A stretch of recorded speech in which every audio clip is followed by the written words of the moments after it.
Students, आज हम P&L appropriation account किस तरह से बनाते हैं उसके बारे में कुछ स्टडी करेंगे।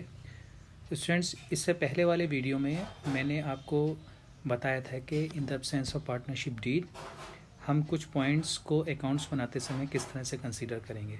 यहाँ हम एक क्वेश्चन ले रहे हैं, इसमें P&L अप्रोप्रिएशन अकाउंट प्रिपेयर करना है। मैं आपको बताऊंगा इसको किस तरह से प्रिपेयर करेंगे। आप लोग इसको घर पर आप इसको बना करके देखेंगे। P&L अप्रोप्रिएशन अकाउंट बनाने के लिए हमें टी शेप अकाउंट, जो आपने क्लास 11th में पढ़ा था, टी शेप अकाउंट हमें बनाना होता है।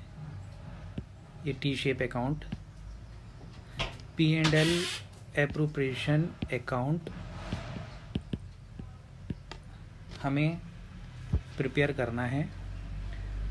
तो यहाँ देखिए बच्चों, क्वेश्चन में दिया है कि A, B and C are partners with a fixed capital. The capital of the partners are fixed, है ना। फिक्स्ड कैपिटल, इस टर्म को आप ध्यान दीजिएगा।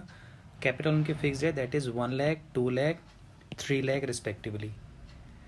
देयर पार्टनरशिप डीड, अब ये जो लाइन है इसको आपको ध्यान से पढ़ना है। Their partnership deed provides that, means there is a provision in their partnership deed. अब पार्टनरशिप डीड में कौन कौन से प्रोविजन है ये यहाँ पर इस तरह से हम करेंगे, बिकॉज प्रोविजन हमें पार्टनरशिप डीड में दिए हुए हैं, इसलिए हम इनको अकाउंट्स बनाते समय इनको कंसीडर करेंगे। अदरवाइज हम इन पॉइंट को कंसीडर 1932 एक्ट के अकॉर्डिंग ही इनको कंसीडर करते हैं। तो अभी इसमें दिया हुआ है A is to be allowed a monthly salary of ₹600 and B is to be allowed a monthly salary of 400। तो सैलरी आप बच्चों जानते हैं, सैलरी एक नॉमिनल एक्सपेंडिचर है। पार्टनर्स को अगर सैलरी पे करी जाती है तो P&L अप्रोप्रिएशन अकाउंट में आपको 2 साइड में उनको दिखाना है। यहाँ पर 2 A's कैपिटल, 2 B's कैपिटल। इनकी कैपिटल अकाउंट में इनकी सैलरी क्रेडिट होगी। ब्रैकेट में आप मेंशन कर सकते हैं, बिकॉज ये 600 पर मंथ है, तो 600 इंटू 12 आप मल्टीप्लाई करेंगे, ठीक, 7200। ये ए की सैलरी आ जाएगी और इसी तरह आप बी की सैलरी मेंशन कर देंगे।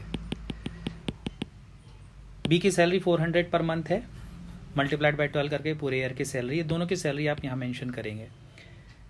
C is to be allowed a commission of 5% of the net profit after allowing salaries of A and B। यानी C को 5% कमीशन देना है, तो यहाँ पर C का कमीशन आएगा और C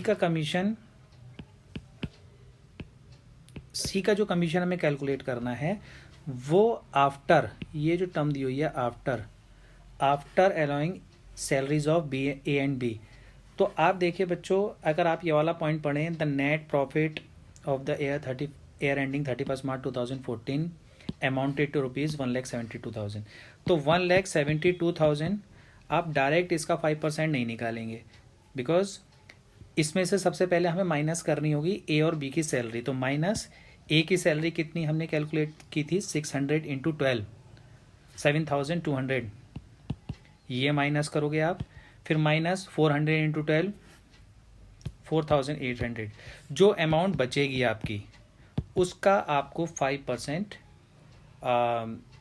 कैलकुलेट करना है, ये कमीशन आएगा। जो भी अमाउंट आएगी उसका 5% आप कैलकुलेट करेंगे, तो सी का कमीशन। उसके बाद इंटरेस्ट ऑन कैपिटल पार्टनर्स को दिया जाना है 6% पर एनम से, पर एनम कैलकुलेट कीजिएगा। 6% पर एनम से आपको इंटरेस्ट कैलकुलेट करना है। तो 1 लाख का 6%, ऐसे ही 2 लाख का 6%, 3 लाख का 6%, ये भी आपके इधर डेबिट साइड में आ जाएंगे। ये डेबिट साइड हमारी, ये क्रेडिट साइड, 2 साइड में तीनों के इंटरेस्ट ABC के इंटरेस्ट आ जाएंगे 6% से, ठीक। ये तीनों के ABC के इंटरेस्ट आ जाएंगे। उसके बाद बच्चों, जब यहाँ इंटरेस्ट आप कैलकुलेट कर दोगे, ड्राइंग्स हैं, एनुअल ड्राइंग्स हैं। बी का 10,000 दिया हुआ है, और सी का 15,000 दिया हुआ है, और ऊपर जस्ट डी लाइन में दिया हुआ है interest will be charge on partners annual drawings 4%। 4% से आप इसका drawings interest on drawings charge करेंगे। तो आप यहाँ पर बिकॉज ये फर्म के लिए एक आप इसको इनकम बोल सकते हो कि बिकॉज फर्म चार्ज कर रही है पार्टनर से ड्राइंग्स, तो 4% यानी आप जो पार्टनर्स हैं ड्राइंग्स कर रहे हैं, बी और सी जो पार्टनर्स हैं, इनके ड्राइंग्स की वैल्यू इस साइड में आप दिखाओगे। 4% दोनों का 10,000 का 4% 10,000 है। इसका ड्राइंग्स जब आप निकालोगे, ड्राइंग्स 10,000 का 4% आप कैलकुलेट कर दोगे, और ऐसे ही 15,000 का 4% आप कैलकुलेट कर दोगे। जो भी अमाउंट आएंगे इस साइड आ जाएंगे। यहाँ देखिए लास्ट लाइन में आपको दिया हुआ था, पहले भी हम इसको पढ़ा था, 1,72,000 का ये P&L था हमारा। फर्स्ट लाइन में बाय P&L आप लिख दीजिएगा 1,72,000।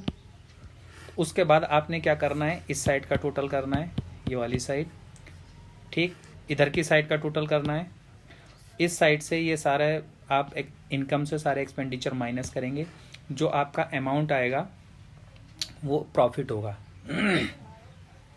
आपको आंसर में प्रॉफिट दिया है, वैसे अगर आप बिकॉज एग्जाम में आपको आंसर तो मिलेगा नहीं, आपको खुद कैलकुलेट करना पड़ेगा प्रॉफिट आ रहा है लॉस आ रहा है। इधर का आपका डेबिट साइड का टोटल ज़्यादा है तो लॉस आएगा, क्रेडिट का टोटल ज़्यादा है तो प्रॉफिट आएगा। तो फिर जब ये टोटल प्रॉफिट और लॉस आ जाएगा तो अब आप इनको, प्रॉफिट ही आ रहा है इस क्वेश्चन में, तो आप इसको तीनों पार्टनर्स में ए बी सी में इधर डेबिट, इधर से ये साइड में डेबिट साइड में डिस्ट्रीब्यूट कर दोगे। और डिस्ट्रीब्यूट करना है, इसमें दिया हुआ है शेयर ऑफ प्रॉफिट 39,000 ईच।